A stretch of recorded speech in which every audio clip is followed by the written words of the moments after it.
Hello! Welcome to Mirage Game Studios. My name is Toby, I'm the community manager and lead artist, and I'm joined today by... Simon, I'm the game director here at Mirage Game Studios. And we are currently developing a game called Space for Sale. And if you don't know about it, the trailer is right over here. But in brief, could you give a little explanation about how the game works? So, Space for Sale is a game about building plots and homes in space. You play as this cute little astronaut, and you run around in weird and fun alien worlds and create homes for fun aliens. So previously we have made videos about the art direction of Space for Sale, and we have talked about your burning questions as well as just a general overview about the game, and you can find these videos on the channel. But in this video we want to talk about specifically the world or the worlds that the game takes place in and how we go about creating these worlds. So where do we even start with creating the world for Space for Sale? So it all begins with, we had an idea of what game we thought would be fun. We started out with, the core idea of what we would like the player to do rather than starting with the world. So we knew we wanted to do something quite alien, and we knew we wanted to do something that was, about you as a small little entity running around in a fun world. So very hands-on, very alien, and from that we went on to explorative and sandboxy. Those were sort of core values in the beginning. So quite early on we realized we wanted to have a diverse world. We wanted you to be in space, and we wanted you to be on quite different planets as well. We didn't want you to just be in one sort of Earth, Eden-like place and just do regular stuff. We wanted you to be in diverse environments. So we started discussing really early how we could create these worlds in the best way possible. And I guess today's devlog is about how we actually went about trying to do that. How all the issues we had when we tried to build these things and what we ended up doing in the end. So we wanted to create a world that the player could really get lost in. A world that would support co-op, which means replayability is a huge factor, and we want every time you play the game, you want it to be different, and we want unique creatures, and we want everyone to have a unique experience, so when everybody talks about the game with anyone else, then nobody's going to know what's going to happen next, so it's going to be spoiler free, and it's going to be... Have you been speaking to Tobias again? He can get kind of inspired sometimes, you know how it is. You know you need me at these kinds of meetings before he floats away. So this is Victor. Victor is our resident tech wizard. He does most of all the weird technical stuff, also known as programming. Yeah, lots of math, writing text all day, all the fun stuff with computers. So I heard you talked about the world, what we wanted in it in the beginning when we started talking about this game. Yeah, in the beginning, yeah, we had as you well know, we at the design department always have lots of ideas and lots of fun stuff we want to do, but that we have to sort of actually make something. So we started with a naive approach that planets, we make whole planets. Yeah, actually around spherical and all the issues that comes from that. And that was a really cool prototype. We still have that as a prototype. Ooh. We got real problems trying to stream this though during multiplayer. I can't recall if it was data or just the complexity of all the we needed it to be static, and we couldn't make it dynamic between play sessions and stuff like that. Yeah, and then we added the agents, and we made those more and more complex as time went on.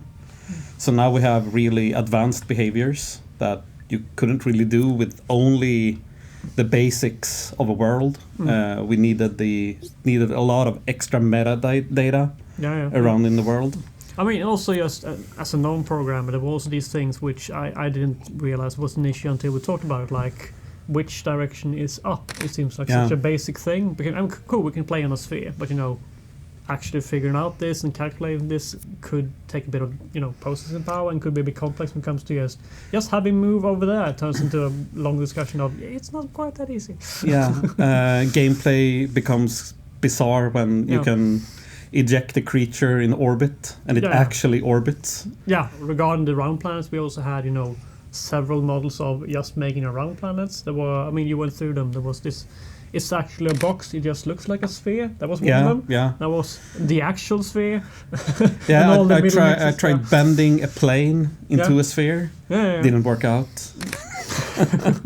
But we did actually have brown planets at a point with content generation. And, we actually built stuff, all randomly generated shapes and all that before we tried to sort of reconcile some of the very specific things we had on the design department, and then again actually making something useful or within a reasonable amount of time. Just asking the question: do we really need a spherical planet to run on, or a system based on continents or large land masses that are flat a better way to do this? Yeah, I recall having a sort of confession moment where we realized, it doesn't actually have to be round to be funny, even though, you can't seamlessly transport yourself around the entire thing. But I think the way our game works and the way we make all the other systems tie together doesn't make that into an issue, really. Yeah. It's still a open, fun world, and it's got all these random things going on and the fun creatures. It doesn't really have to rely on actual roundness. We try to have a combination of the procedural and design content, so we get the more designed feel of how our game is built. Yeah, the tailored look, even though, we fill out a lot of space. Yeah. And I think this came from us experimenting with all different approaches. Yeah. So we had, in the beginning, we did these visual targets to start and try and flesh out what is a biome. Yeah, I think we basically asked the art department, what would you like it to look like? Yeah. In theory, what could we produce with basic assets?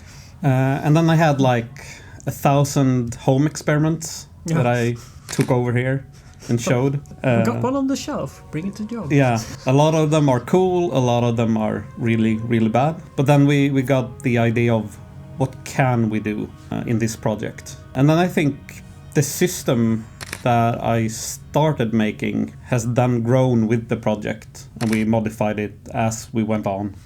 Yeah, I don't think you could ever find just put in the standard solution of use this approach. It's always going to be a tailored thing for the particular needs for your game.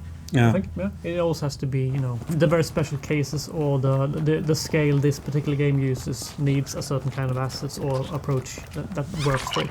Yeah. I'm sure there are things in our game that are inspired to use the same stuff in No Man's Sky, for instance, but it's just tailored and done in a different way in our game. Yeah, I took a lot of inspiration from Minecraft as well, how they organized their biomes and the subregions and stuff like that. Okay, I recall there was a lot of discussion, where does the limit between sort of internal palette, the sets and the biomes and the regions, and what actually is a region? If we start mixing these things, do they have clear themes depending on, from a design point we wanted that, but then we found out, having two tailored things didn't make the world as interesting as allowing some weird mixing. Because that's when we get into the sort of power of the procedural stuff. You never know exactly what you're going to get, even though it's obviously based on some rule sets or themes at least. Yeah. So then on top of everything, we wanted the game to be multiplayer. Yeah. And that's where hits the fan from a programmer's point of view. Because we have all this data, we have huge continents. We have, I think the largest continents I tried doing with the system were 16 by 16 kilometers or something. It was absurd. My computer died a couple of times, but that's the cost you have to take. But yeah, loading and unloading the world during runtime is a complex problem, especially when you have multiple people running around in the world at the same time. So you need to be able to quickly unload and load chunks, restore what the creatures are doing, and create new creatures if there are too few. Some fall off the edge. Literally. So we have to save them.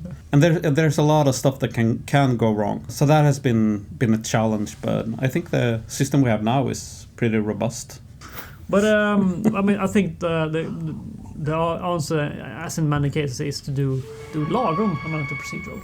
Yeah. Right amount. Don't try to do it, do everything manually or do everything procedurally. Just mix it up a bit. Seems like that's what we ended up doing in the end. Yeah, I think we are in a happy medium. Yeah, and I think what we landed in is pretty damn good. My work here is done. Well, I guess I'll do the outro then. Toby usually does this stuff. Follow us on the channels and stuff. Click the buttons, and I'll see you next month. Bye.